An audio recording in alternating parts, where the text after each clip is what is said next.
आज का हमारा टॉपिक है फर्नीचर व्यवस्था। फर्नीचर व्यवस्था घर में जो इंटीरियर डेकोरेशन में फर्नीचर के अरेंजमेंट जो है वो सबसे इम्पॉर्टेंट चीज़ होती है। और फर्नीचर व्यवस्था को ध्यान में रखते हुए हम वही कला हमारा जो बेस होता है वो कला के तत्व और कला के सिद्धांतों को ध्यान में रखते हुए ही हम फर्नीचर का चयन करते हैं और फर्नीचर की व्यवस्था करते हैं। सबसे पहले है फर्नीचर व्यवस्था का क्या महत्व है।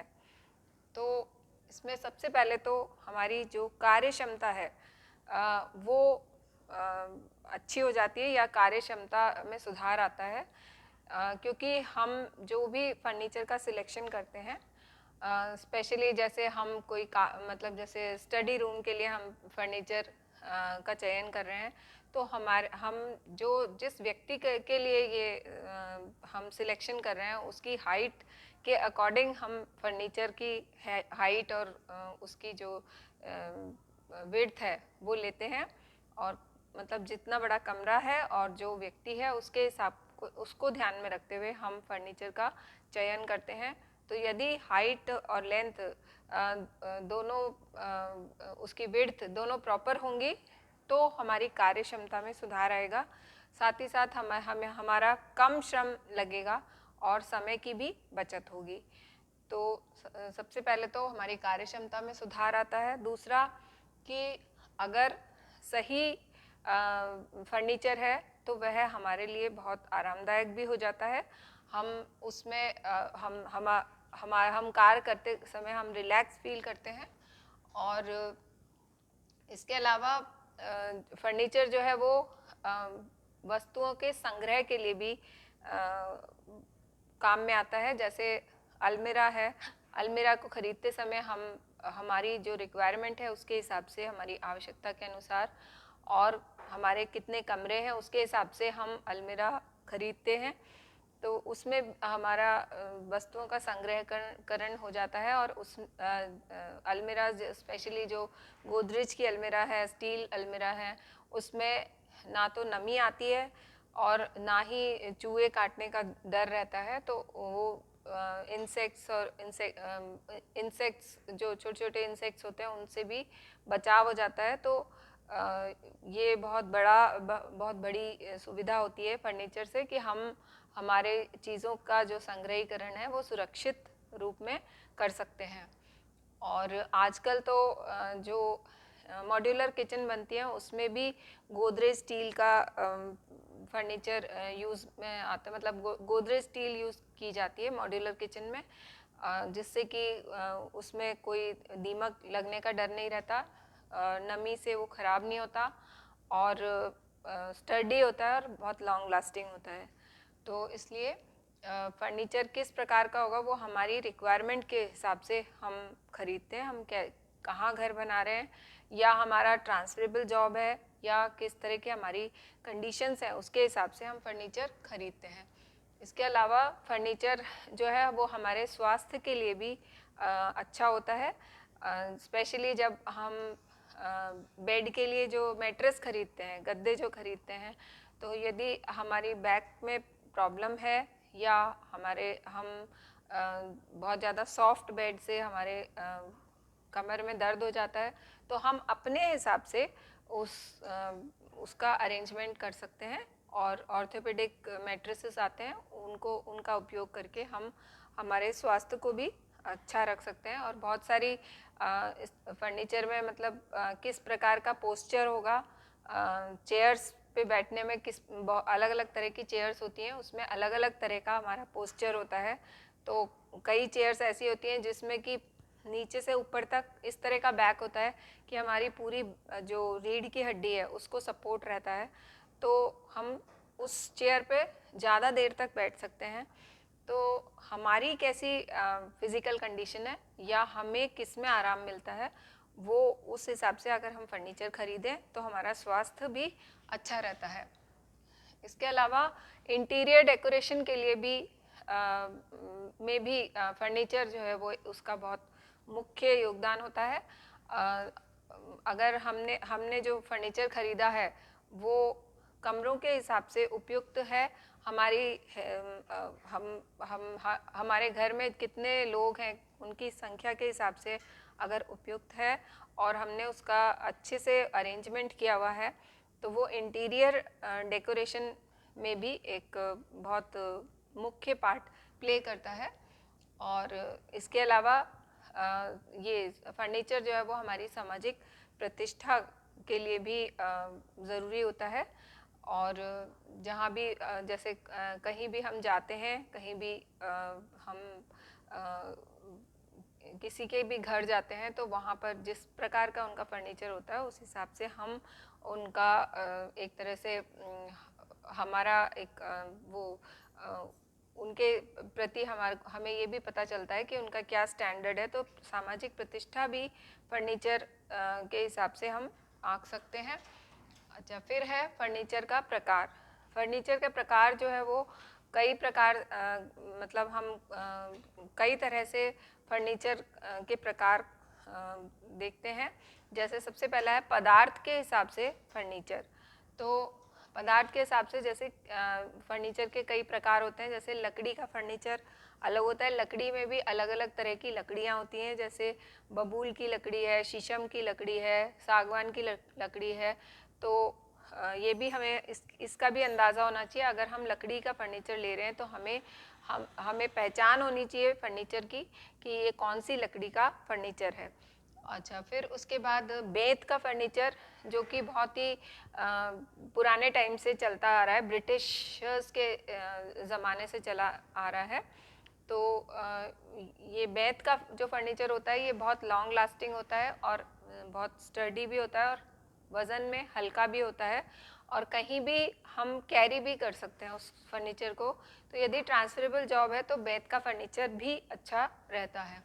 उसके अलावा प्लाईवुड का फर्नीचर, आजकल प्लाईवुड का फर्नीचर खूब मतलब बहुत फैशन में है, क्योंकि प्लाईवुड जो है वो किसी भी आकार की किसी भी शेप में कट जाती है और उसका जो फर्नीचर है वो स्टाइलिश भी बन सकता है। परंतु प्लाईवुड अगर उसमें फिनिशिंग नहीं है, अगर उसमें जैसे मॉथ फिनिशिंग नहीं है या ये जो डैम्प फिनिशिंग नहीं है तो ये जो प्लाईवुड होती है ये ज़्यादा दिन नहीं चलती और इसमें नमी भी आ सकती है, दीमक भी बहुत जल्दी लग जाती है। तो इसलिए इसका जो फर्नीचर होता है वो बहुत ज़्यादा लॉन्ग लास्टिंग नहीं होता है। उसके बाद सरकंडे का जो फर्नीचर है वो भी बहुत पुराने टाइम से चलता आ रहा है। सरकंडे का फर्नीचर जैसे कि मुड्डे बनाए जाते हैं, सरकंडे से मुड्डियाँ बनाई जाती हैं, ये फर्नीचर भी खूब लंबा चलता है और ये जो मुड्डे जो होते हैं वो बहुत आरामदायक होते हैं। तो सरकंडे का फर्नीचर जनरली हम बाहर बरांडे में काम में लेते हैं। और इसके अलावा प्लास्टिक का फर्नीचर ये भी आजकल खूब चल रहा है। प्लास्टिक भी कई तरह की प्लास्टिक बाज़ार में अवेलेबल है और जो ये प्लास्टिक का फर्नीचर होता है ये क्योंकि मेंटेनेंस में बहुत अच्छा रहता है, इसमें ज़्यादा मेंटेनेंस की ज़रूरत नहीं होती है, इसको हम आसानी से धो भी सकते हैं। और तो ये फर्नीचर जो है वो मेंटेनेंस फ्री होता है और अगर प्लास्टिक अच्छी इस्तेमाल की है तो ये बहुत लॉन्ग लास्टिंग भी होता है। और यदि प्लास्टिक अच्छी नहीं है तो कुछ टाइम के बाद ये ब्रिटल हो जाती है और ये टूट जाता है फर्नीचर। तो अगर इसमें अच्छी प्लास्टिक का इस्तेमाल नहीं किया गया है तो ये लॉन्ग लास्टिंग नहीं होता। परंतु यदि ये इसमें बहुत अच्छी फिनिशिंग वाला जो प्लास्टिक है वो यूज़ किया गया है, बहुत स्टर्डी प्लास्टिक यूज़ किया है, तो फिर ये लॉन्ग लास्टिंग फर्नीचर भी होता है। इसके अलावा फाइबर ग्लास का फर्नीचर ये भी वेट में बहुत हल्का होता है और ये भी जस्ट लाइक प्लास्टिक होता है, अनब्रेकेबल होता है और इसमें भी फाइबर ग्लास में भी कुछ अंश प्लास्टिक का भी मिक्स किया जाता है और उससे फिर ये फर्नीचर बनाया जाता है। ये भी बहुत स्टर्डी और बहुत लॉन्ग लास्टिंग फर्नीचर है, मेंटेनेंस फ्री है।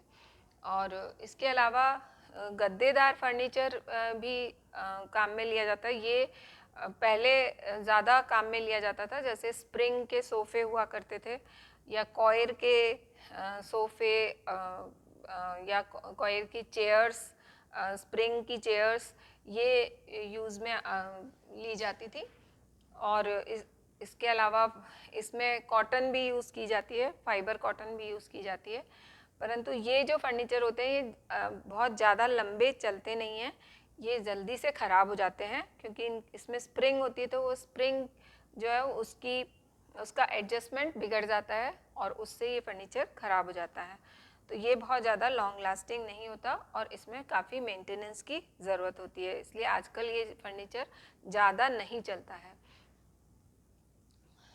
इसके अलावा शैली के आधार पर अगर हम फर्नीचर का विभाजन करें तो एक तो है ऐतिहासिक फर्नीचर, जो कि मुग़ल काल में चलता था, या ब्रिटिशर्स जो हैं जो फर्नीचर यूज़ करते थे।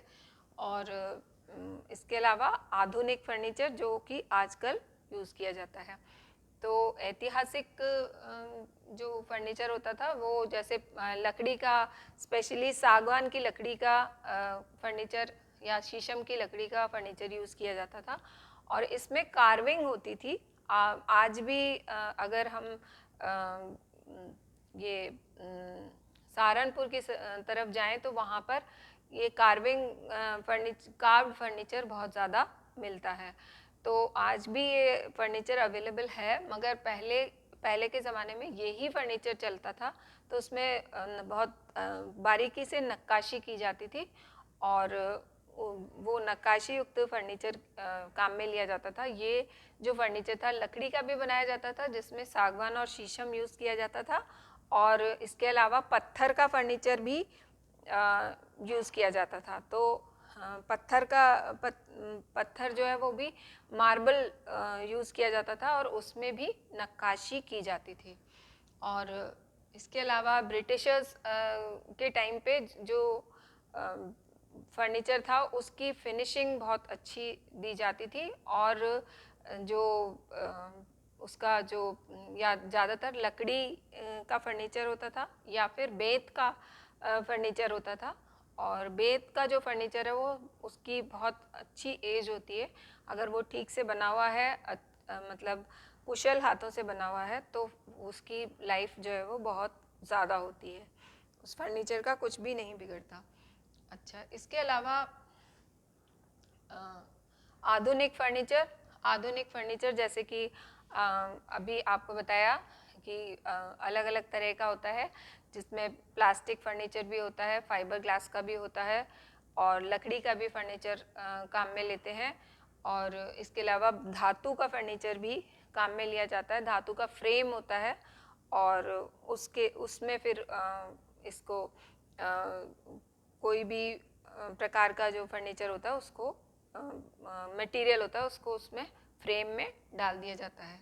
तो इस तरह से। अच्छा, अब नेक्स्ट जो है वो है फर्नीचर का चयन करते समय हमें किन किन बातों का ध्यान रखना चाहिए। फर्नीचर का चयन करते समय सबसे पहले तो हमारे पास कितना धन है उसको ध्यान में रखते हुए हमें फर्नीचर खरीदना चाहिए। बहुत ज़्यादा कीमती हम फर्नीचर खरीद लें तो ज़रूरी नहीं है कि वो बहुत ही अच्छा निकलेगा, तो हमें धन के हिसाब से और अच्छे से सर्वे करके और फिर हमें फर्नीचर खरीदना चाहिए। क्वालिटी में हमें कॉम्प्रोमाइज़ नहीं करना चाहिए, परंतु वही क्वालिटी हमें कम दामों में कहाँ मिल रही है उसका हमें ज़रूर से अंदाज़ा होना चाहिए। और इसके अलावा स्थान, कहाँ किस स्थान पर वो फर्नीचर काम में लिया जाएगा वो भी हमें ध्यान रखना चाहिए। फिर सुंदरता फर्नीचर की, ये भी ध्यान, जैसे हम इंटीरियर डेकोरेशन में जो भी फर्नीचर काम में लेते हैं तो उसमें हम सुंदरता भी अवश्य देखते हैं। फिर है उसकी मजबूती, और मजबूती फर्नीचर जो है वो रोज़ रोज़ तो फर्नीचर हम खरीदते नहीं हैं, तो वो फर्नीचर मजबूत भी होना चाहिए। फिर इसके अलावा उसकी उपयोगिता क्या है, फिर किस प्रकार का आजकल फैशन चल रहा है फर्नीचर का, फिर उसका डिज़ाइन क्या है, उसके बाद वो फर्नीचर आरामदेह है या नहीं है, ये सबसे बड़ा पॉइंट होता है, हमारे लिए कंफर्टेबल है या नहीं है। और इसके अलावा हम जो फर्नीचर खरीद रहे हैं वो स्थायी फर्नीचर होता है, एक तो जो एक स्पेस ऑक्यूपाई कर लेता है, और एक फर्नीचर होता है जो अस्थायी स्पेस ऑक्यूपाई करता है और उसके बाद फोल्ड करके रख दिया जाता है। तो जो जैसी हमारी रिक्वायरमेंट है उसके हिसाब से हमें फर्नीचर को खरीदना चाहिए। Thank you.